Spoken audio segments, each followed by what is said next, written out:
Website called AmigaLove.com. It's been up for a few years. I also just recently launched what is called the Seattle Commodore Computer Club, or CCCC, or if you speak Spanish, yes. Right now we're only a member of 2.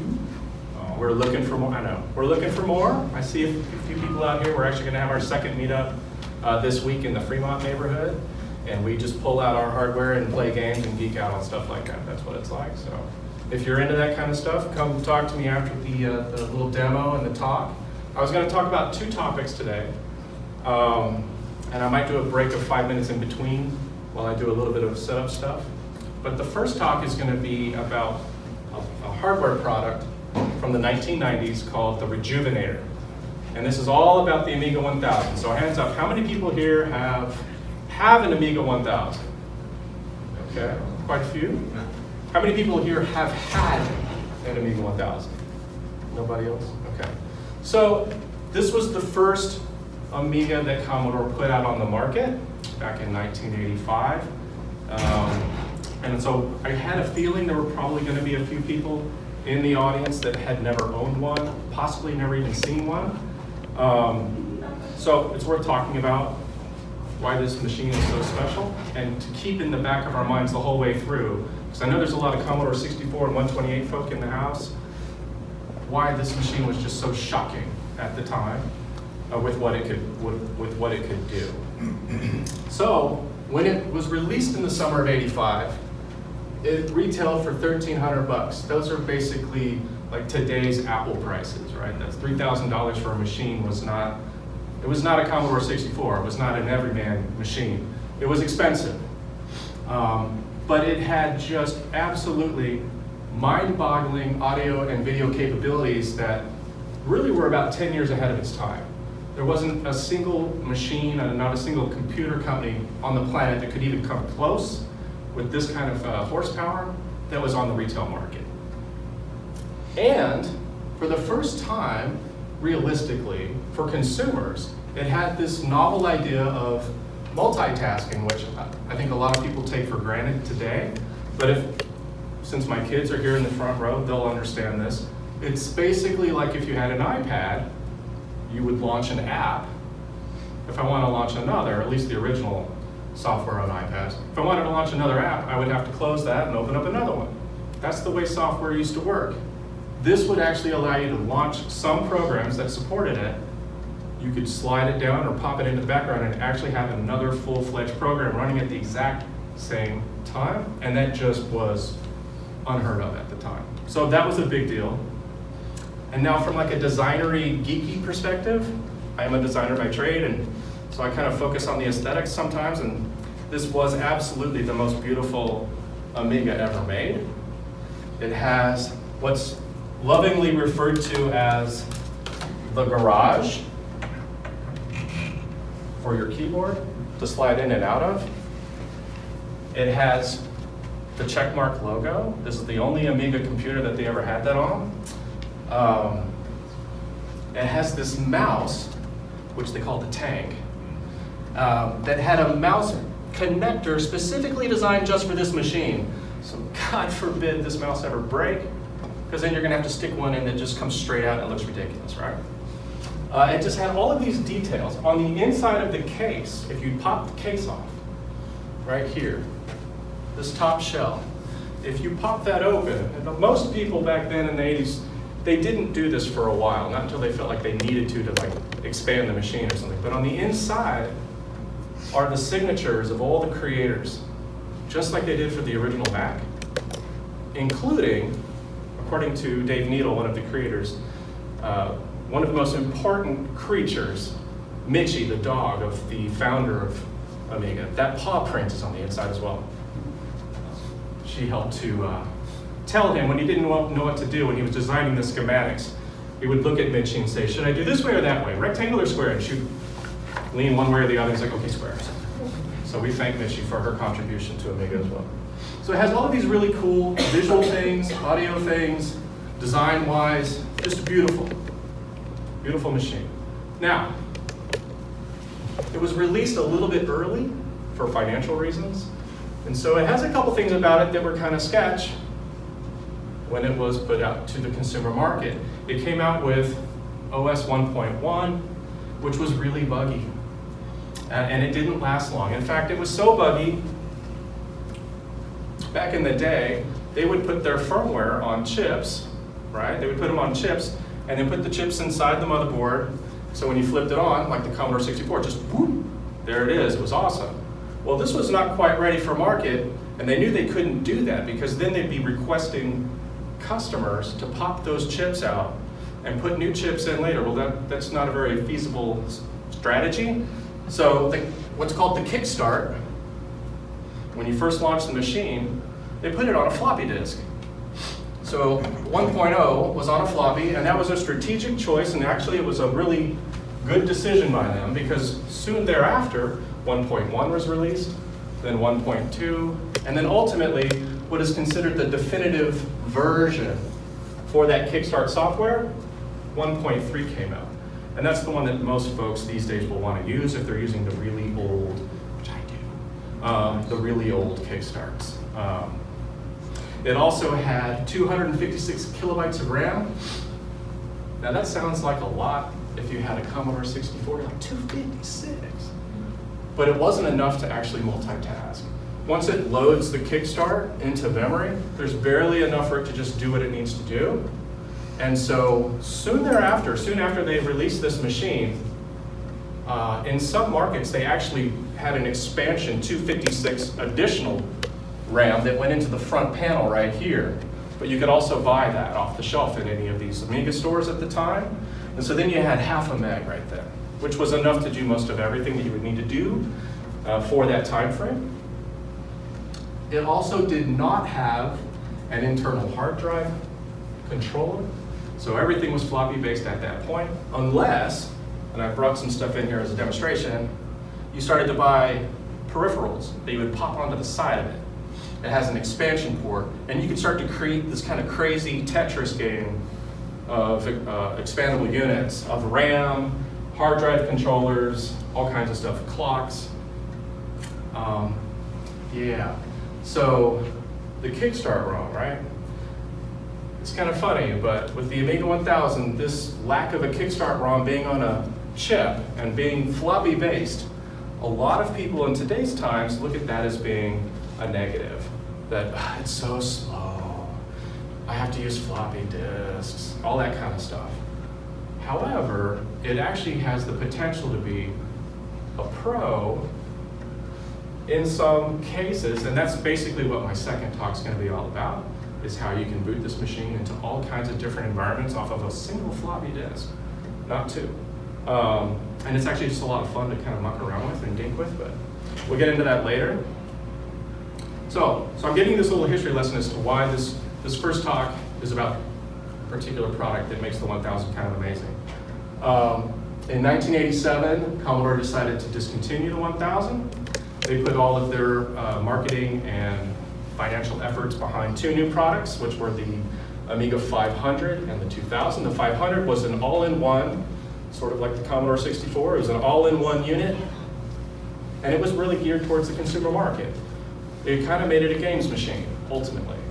The 2000 was more for professionals, people who took the amazing power of the Amiga and really used it for creating graphics, for NTSC/PAL video, a lot of the broadcast stuff that you saw back at the time, the overlays for the news shows or the weather shows, that was all coming off of Amigas at the time, and that was actually being run for a really long time, well beyond after Commodore had even died.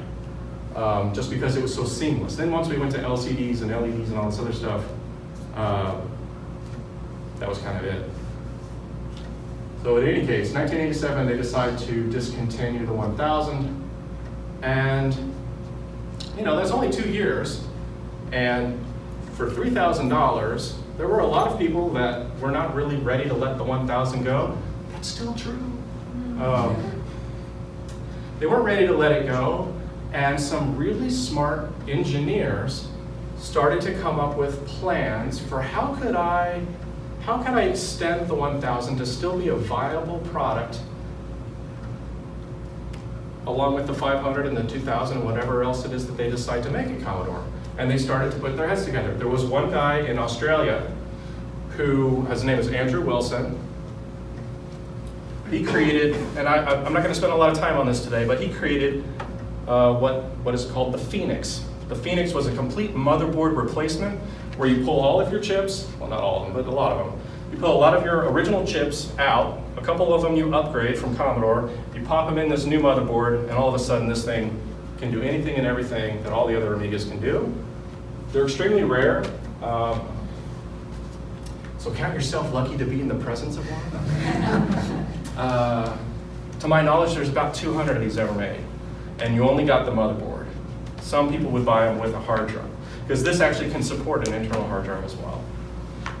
And I actually have, not to geek out too much on that right now, but has a SCSI to SD card in there, and 256 megabytes, but you can go up to 4 gigs. Anyway, all right. So, but then there was a guy in Dayton, Ohio, we're going to get into his history now, who came up with this plan called the Rejuvenator. Right? The Rejuvenator. I love these names. The Phoenix, the Rejuvenator. It's like, we got a little bit of Greek mythology, we've got a little bit of mad scientist going on. I kind of wish he decided to call this the Reanimator, but whatever. This is the guy who created the Rejuvenator. I just want to give a little history on this guy because I think he absolutely deserves it. We have some folks in the audience who know about his product and can tell you from their own personal experience that when this came out in 1990, he showed it originally at Ami Expo, Amiga Expo, in 1990 in New York. When he first showed this, the Amiga community, the Amiga 1000 community, their jaws hit the floor. This was a really, really big deal. Most people never have even heard of this guy. I hope to change that a little bit.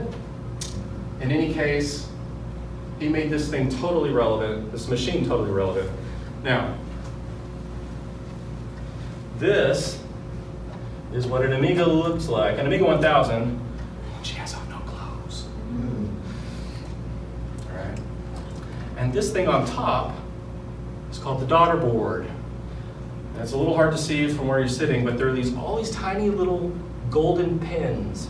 I haven't counted them, but there's a lot of them. They all map into these little orange Molexes, but basically the daughter board sits right on top if you're in the United States with an NTSC machine. In PAL land, when they started to ship these out, this thing went away. So this won't really be applicable to some folks in Europe. But in any case, here in the United States, we have this setup. And this is basically where the RAM was, where the Kickstart was getting loaded when you turn the machine on. All right? Okay. So, he decided to come up with something that could compete side by side with, at the time, modern technology and try and kick the 1000 a few more years down the road. And this is the Rejuvenator. This is what it actually looks like. This is a fully populated board, and to my understanding, a fully working board.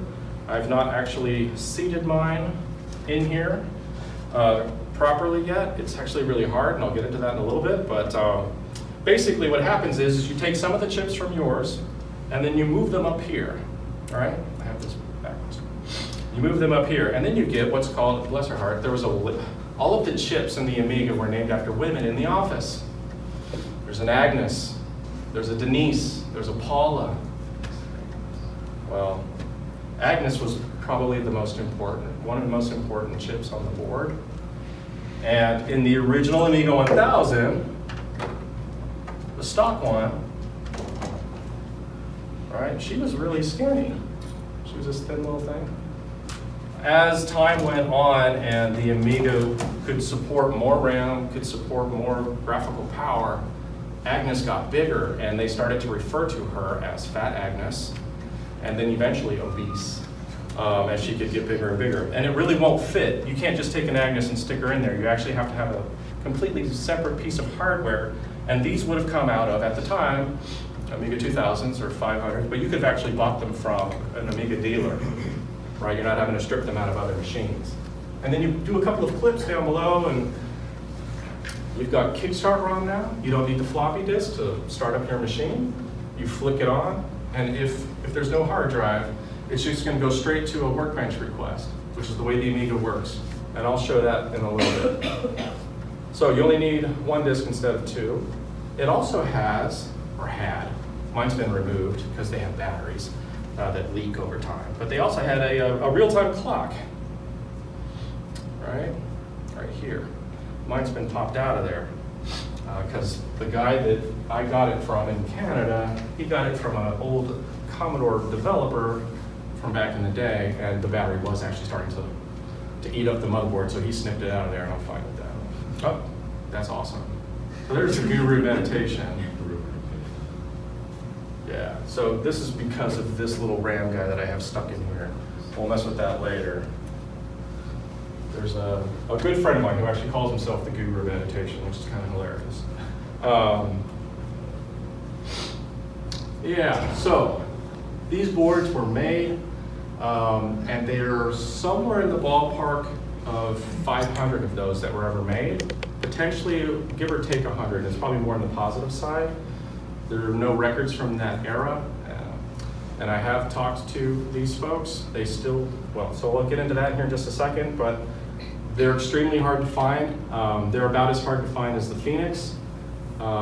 Those people that do have them just don't want to give them away. Right, Matt? Because they're just pretty special. They turn the Amiga 1000 into a really, really neat machine, even though it is a neat machine already. So this got me and some of my friends to kind of put our heads together and come up with this crazy idea. Well, why don't we just make these again? Why isn't anybody doing that? We already have a couple of them around. Maybe we should try and reverse engineer the thing and just make them again. There's a small but very strong and emotional Amiga 1000 community that still exists to this day. Not just in the United States, but there's a very strong following in Germany, where there was also a Commodore headquarters and manufacturing, and as a result, they had a lot of access to some really fantastic hardware over there as well. It's kind of a separate topic, but in any case, started to try and figure out, okay, how hard would it be, and what would be the process to try and go about this? So I started going through, ultimately, trying to find Greg, because I want to make sure I wasn't going to piss him off. If he's out there, I'm like, I don't want to steal your thunder. This is your idea. There's copyrights involved. I don't even understand how all that works. I'm a designer, not a lawyer, as someone on Star Trek might say. So I started to just do what everyone else would do. I started to use Google, and I started to hunt down, because I did know at least, okay, so the Rejuvenator was created by a company, and it says so on the board, by Expert Services. And it even says so in the manual. But then it says also in the manual that Greg was not actually a member of Expert Services. That's a separate company. For those that aren't familiar with US, and I'm not looking at you, Graham, but for those that aren't familiar with US geography, Ohio is right next door to Kentucky, all right? Expert Services, the company that made this board, is from Kentucky. And Greg is from Ohio, right across the river. And so started to kind of say, all right, let me see if I can find this guy. Well, he was nowhere to be found, right? Nowhere on Twitter, nowhere on LinkedIn, nowhere on Facebook. Couldn't find him on Google. The only things I could find on Google were like these really sketchy listings of people, and you're like, who are those people? They seem to have the same name, but they kind of look like almost white papers, you know, like from the phone book. And here's an address, and that seems totally sketchy. I actually started calling those phone numbers. Why not? Most of them didn't work. Every now and then I'd get to a voicemail, and it would just go click. They wouldn't even have a greeting or anything. I'm like, oh, okay, so this is going to sound really weird, but my name's Eric Hill, and I would go on for this like 5-minute spiel until it would like cut me off, trying to see if I could find this person. And then I found a video, a really short video. It's only a minute long. It's inside of this hour-long video of an AMI Expo in 1990 in New York, that online friend of mine, I'm going to show you this in just a second, actually he had an original video cassette because he had attended the show in 1990. And he had a cassette of it, and he thought, oh, this is hilarious. And so he just decided to digitize it because he's actually a director of photography for film. So that, I mean, he has all the gear. And he put it on YouTube, and I'm looking at it like, that's the guy who made the Rejuvenator right there. So at least now I know what he looks like, which is kind of awesome. Well, let's do that. Keep in mind, this is 1990. We just exited the 80s. All right, this is the Amiga 1000 Rejuvenator card. Basically, you replace your old right control board, which contained your Kickstart RAM, and you replace it with a slightly larger card that plugs into the Agnes Paul to these sockets, and it gives you the new custom chipset, including the ability to use the ACS to these. 1 mega chip RAM with future expansion to 2 mega if Commodore should ever start supplying the chips commercially. That was a dig. Fully compatible. You can flip back and forth between Kickstart or the ROM that's on here that well. It will support the 256 part 12K ROM. It's totally sweaty, and I know why. There's a video slot also? Yes, it has a real-time clock and a flicker fixing compatible video slot. There's also some holes for you to adapt other parts to it, such as gen locks and live. And most of the programs are compatible with what you have here. Yeah, it works real well. And what's the cost? It's $499.95. All right, $500. I don't know if anybody caught this. You guys see who's on his shirt? Does anybody know who this is? Those are various incarnations. Doctor Who. Thank you, Doctor Who in the house, right? All right. So I find this and I'm like, well, the guy looks like he's 20. He's like mine. So I'm 46. I'm thinking, I would have been like the same age as this guy. Turns out that's not true. I thought I looked young for my age, but truth is he looks really young for his age. So anyway, I had this in my mind, okay, this guy's really, really young. Let me get back into play mode. All right. No. All right. So then I started to scour that video, the entire hour long, which I'm not going to put you guys through. It's, I think for some folks it'd be extremely painful to watch. For me personally, I loved every single second of it. It just felt, it was so nerdy and ridiculous. But these people that they talked to, he actually knew a lot of the people in the video. And I was able to kind of go off of that a little bit. One of the guys in the video was named Ben Williams of Black Belt Systems. This guy was a really interesting character that Greg had done business with before, and Ben had actually, at least according to Greg, so much drama in the Amiga community, it's ridiculous. He felt like he'd been screwed over, and da-da-da. But Ben had created some software, right, that allows you to design circuit boards for computers. And Greg actually used the software that Ben had created on his Amiga to design the board for his Amiga, the Rejuvenator. So they kind of had that relationship there that kind of grew for a little while before it went up in flames. Also, I began to contact folks from the Dayton, Ohio Amiga user group. And the reason why that's, at least I think, worthy of note is because Eric Schwartz was a member of that user group, and so was Greg. Does anybody know who Eric Schwartz was? Right? Can you tell me what he did, or why he might be famous? Amiga cartoonist. He's a cartoonist. Yeah, he's a cartoonist that would create animated cartoons on his Amiga of, let's say, furry animals that were very risque. Amy the squirrel. Yeah, the squirrel in particular, Amy, of course, which some people almost consider like a mascot for Amiga. But it's not the kind of thing you would necessarily always show your kids, but that's why Eric is famous. And I actually reached out to him, and he actually wrote me back. So did Ben. Hadn't seen Greg in over 20 years. Sorry, I wish I could be of more help. Nobody from the user group knew where he went.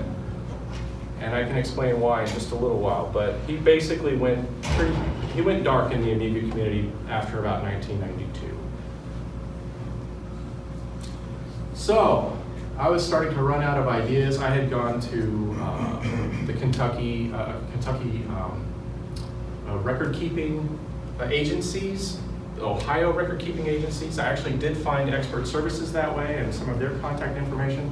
But Greg was through an LLC, and as a result, it's done at the county level, not done at the state level. So it's like, lordy, break it in. For me, even these are 25-year-old documents. They're not even realistically put his phone number even read the same. But I created my own video under the brand of Amiga Love, right? And I explained this whole process of why the board is so cool, the Rejuvenator, and what I'd like to do, made my intentions known, and I put a plea out there, and I was like, if anybody out there, and I did this on Facebook and other places too, and I did find some of his friends, but I never found out. If anybody out there can tell me where I can contact Greg, I'd really love to talk to him about this idea of mine to bring this back. Please, just message me or something. And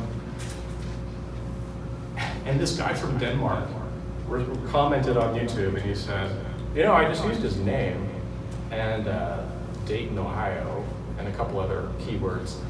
And I get this, and I'm like, yeah, I saw that. It's a guy that's supposedly 58 years old in Dayton, Ohio. Now, to be fair, the last name of Tibbs is pretty unusual. There aren't a whole lot of Tibbs out there. And I kept running into two, Greg and this other guy, who I think might actually be his father. But he was like, I do see this address, and I see this phone number there. I was like, I've already done the phone number thing so many times, I'm not gonna do that, but this was my idea. I'll write down my entire intention here, explain who I am, put it in a sealed envelope, and this is what I figure is gonna happen. I'm gonna put it in the mail, and in about 2 weeks, I'm gonna get it back, return to sender, and I'll have it for court purposes. If I ever get sued, right, that I tried to tell them, and I couldn't find him, I tried. Around the same time frame, I contacted a shop here in Seattle called Task, T-A-S-C. They've been around since '91, and they're over kind of near Gasworks, to see if they would actually have the expertise and the knowledge to help me make one of these things, if we could actually create the plans, create the schematics, artwork, and all of that stuff. And so his first question, the guy that runs it, his name is Richard Hurst, really cool guy, long gray hair and a ponytail, Birkenstocks and all of that. Meet my two dogs. And he was like, is this gonna be ethical? And I'm like, oh man, I've been trying this for so long. I hope so, but I don't even know if Greg is alive. And he's like, yeah, no, I think we can do this. It's not gonna be cheap, it's gonna cost some money. I'm like, yeah, no, I get that. Not for me personally, we're gonna create a campaign around it. My wife is sitting right there. I don't want her to think that I'm paying for all of this. This is just research. So anyway, we're starting to have these communications, and we're starting to say, oh, it looks like this might be possible, but all I had at the time was this. I had one Rejuvenator, and he was like, well, we'd have to basically desolder the whole thing. We have to take all this stuff off so that we can analyze the board. I'm like, oh my God, I don't know if I ever see one of these again, and I don't know if what we're gonna do is gonna work, so I don't know if I want you to do that, Richard. And he said, okay, well, why don't you see if you can figure out the company that printed that, and they might still have the files. So I'm contacting places in Canada, Richardson, Texas, other places in Ohio, and right about that time, it was the end of the week, when I talked to Richard, I'd already sent the letter. It was a Saturday, and I get a letter in the mail, I get an email, an actual email, and it said, the subject line was Rejuvenator, and the sender was Greg, and it was this really long email. Eric, I'm the guy you're looking for. I was like, it was like chariots of fire, I was like, da! And it was like Vangelis in the background. It was ridiculous. I just was wiping away the tears, like, oh my God, it's Greg, I found this guy, he's alive. He actually was 58 years old. He really does look like a baby in that photo, or in that video. And he goes on to tell me all about the history of the time frame, the bugs that are in the board now, and as they exist today. And most importantly, right there towards the bottom, and if you want to build this thing, you totally have my blessing. And I was like, oh, that's what I was totally looking for. Thank you, Greg. He's like, but technically, Expert Services owns it. I designed it. They screwed me over for $50,000, and I told them to. And so we haven't been on speaking terms. He just left the Amiga community completely. because he kept getting screwed over place after place after place. Total computer genius, and he just was done with it. All he got out of the deal, he was supposed to be receiving about $50,000 in total sales kickbacks to him. He got an Amiga 3000. So, now, I'm not here to say who's right and who's wrong. That's not what this is about. And it just so happens that I tried really hard, and with the encouragement of friends, I continued to look for him. And that next week, I did find Scott Bennett, one of the owners of Expert Services, who was still alive and in Kentucky. You've already seen this. And boy, I was like, everything's starting to fall into place. I found Scott, and I said, look, by the way, Greg was like, I have no artwork. All of my discs from that time frame were corrupted. I threw everything away. I didn't want anything else to do with it. But please go forward and do whatever you want. I don't care. I'm into racing cars now. I'm not into me. I'm like, oh my gosh, well, okay. At least I've got a little something there. With Scott, first off, he was completely stunned by some of this history, the way that I relate it. He didn't see it the same way necessarily. He was a little saddened by that, to be honest, I think. And I asked him, do you have any of the old discs, any of the old artwork for those circuit boards? And he's like, 9 months ago, I gutted my warehouse. I got rid of everything. 9 months, I'm like, 9 months? I was so close. Why did I have to wait so long? He's like, but let me go look. And each day goes by, I'm like, this can't be good. And then a couple days later, he said, Eric, look what I have. So this is a Rejuvenator that is unpopulated, right? It's exactly the same thing as this, but none of the chips are on. I'm like, I don't have to take mine apart. And I contacted Richard Hurst. I said, and it's hilarious. I held it up to my window with the sun coming through, so it looks all angelic. I'm like, Richard, look what I have. And he's like, that's exactly what we need. I'm like, that's what I wanted you to say. Now, why aren't you finished already? So he's going to be able to take this. He's like, you can't have it until I'm ready. I want to talk to some people about this for trying here. So he's actually going to be able to analyze this. Now, I am not an engineer. I'm going to pretend to be, but this is what they would call a 4-layer board, which is actually much more complicated than the way the Rejuvenator had originally been created. Originally, it was what they would call 2-layer. And according to Greg Tibbs, when it was 2-layer, it worked perfectly. But he got some advice from a Commodore developer. He said, you should make that 4-layer. Well, he's like, well, I guess I should. And so he did, and now it's buggy. But it still works well enough. And so we're going to continue to just recreate the one that actually went out to market. There it is. Look at that. That was the picture I was trying to put in your minds. Yeah, and he just shipped it to me for free, and I was like, do you want it back? And he's like, I do want it back. I'm like, you gotta be kidding me, man. You want this thing back? All right, fine. So I'll give it back to him someday. So, where do things stand right now? So according to the company that I've been talking to here in Seattle, they need what's called a BOM, which doesn't sound like something you'd want to put in your computer, but it's a bill of materials. Basically, you take the original board and you write down, well, in the computer in a spreadsheet, every single chip, every single component, right, and all of the little markings on them, and you source them. You figure out where they're going to be found, so that you can actually make them. And most of the chips on there are things you can still find to this day. There are a small handful that you can't. For instance, the chips that come out of your own machine, you have to supply those yourself, right? The Agnes, the Paula, and the Denise. And then the RAM on here is a very antiquated type of DRAM, which they only made for a couple of years, but we have found a supplier for that DRAM. Once the BOM is finished in the next week or two, and all of those parts have been sourced, Richard at Task is then going to tell me how much he thinks it's going to cost, and we have to kind of talk with the community, how many of these do we actually want to make? Because, for instance, you might need a particular type of resistor, and you're like, well, we only need 20 of them. Well, they only sell them in batches of 1,000.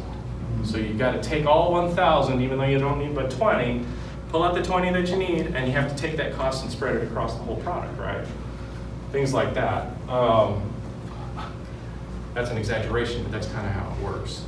And then once we kind of have a base idea as to how much these boards might cost, depending on how many we decide to build, we'll be able to create, in the next couple of weeks, it's literally going to be the end of June, a GoFundMe campaign that'll pay for all the stuff that will actually produce these boards. The idea being, the boards themselves, when they're made, are only going to cost however much it costs to make them. Zero profit involved. Unfortunately, they're still going to not be cheap. You heard Greg say, oh, these are about $499 and whatever. They're probably going to be just south of that, realistically. Probably in the $400 range from what the guesstimates are at this stage, but we'll know an exact figure once we get to that point. And if the GoFundMe is successful, the GoFundMe is there to help create the schematics, the board layout. It's not even for creating the boards themselves, it's just all of the designs that the engineers are going to need so that they can then print the boards and actually assemble them. And then we'll have one of two options.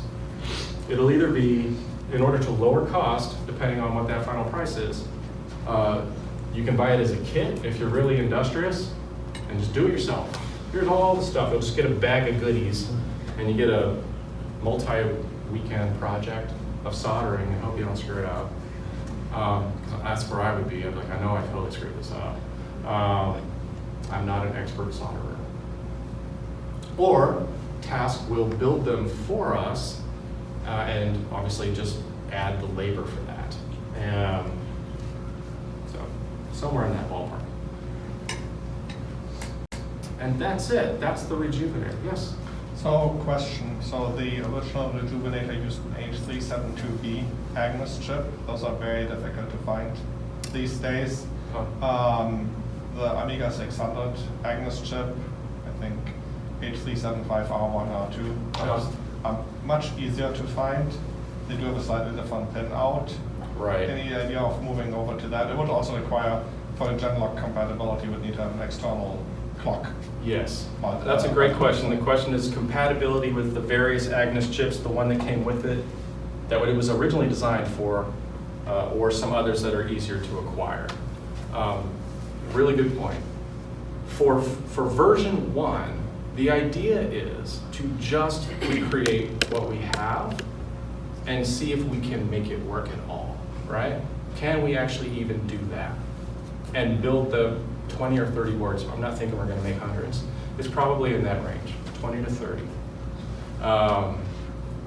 If we actually get it to work and can get rid of that product, the idea is to release the files to the public to do whatever they want.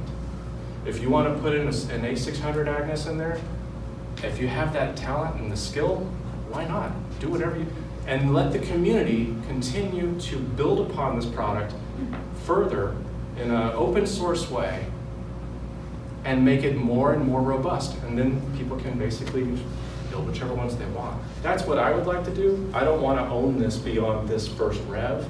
I want to get it out there into everyone else's hands once it's paid for itself. Everybody's happy, hopefully. Now, to that point of being happy, I'm not happy because I have yet to get this darn thing to work because the daughter board is really easy to take on and off. You're not really supposed to do this, but it's really easy to do. And they've made it very easy to do with these receptacles here, these orange things. It's very simple to pop them back on and off. Even with 46-year-old eyes, I can do it. With the Rejuvenator, and then I think this might be one of those things that we tweak a little for version 1. But basically, you can't even see them, but there's just holes on the back of this. And there's literally probably somewhere in the ballpark of like 80 holes, maybe, something like that. And you have to remove your daughter board, pull these things off of here that were on here to begin with, which I've removed, and pray you didn't bend these pins 1/10 of a millimeter. And then magically put this perfectly right on top of them and seat it. And I've done this twice, and there's always one pin that goes, no. I'm like, oh my gosh. So this motherboard is still a perfectly working A1000, and I'm probably gonna just say, you're a stock machine, woo, back you go, and start with another one until I get it right.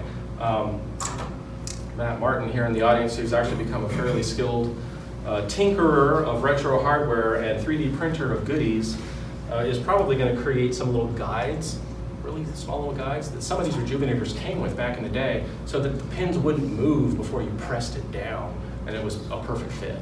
So anyway, a little sidetrack there, but yeah, I absolutely would like for that to happen with what you were asking. Okay, can I just say, and then in 1990 when they released it, they actually had these little spacer beads that would fit over those pins. And I don't have those. yeah, it was really the only way to get the board on there successfully. Don't say that. Well, I mean, otherwise you were doing it, you're over and over and over trying to. Yeah, lots of praying and cursing. Yeah.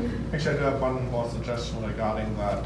One thing I've been doing on my machines is I don't like to mess up the original sockets that are on the machines. I can desolder them, but I don't want to. So what I typically do is just put a regular double leaf socket in. Okay. Because then I can replace that if something gets messed up. So it makes sense to make the post shorter. So just put a 48-pin double leaf socket Okay. in, you don't screw up the motherboard, and then it just pushes in there. So then it's like at worst you have to fix the pins and you have to just replace the socket. Yeah, definitely. So we should talk when this is over.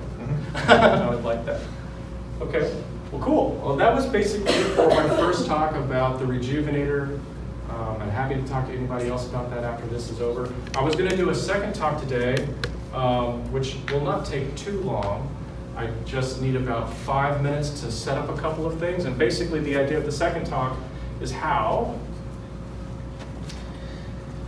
you launch, how you actually turn one of these things on, which is kind of funny if you've never seen this before. It's completely floppy disk based, but how over the years, some really talented programmers found ways to not only boot off of one disk instead of two, but they found ways to boot into operating systems that make no sense.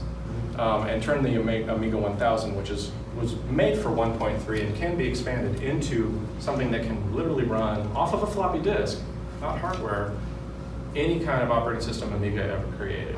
So that's what the second talk will be, and it'll be about 5 minutes. So thank you very much for your time, and I hope you come back or don't go away.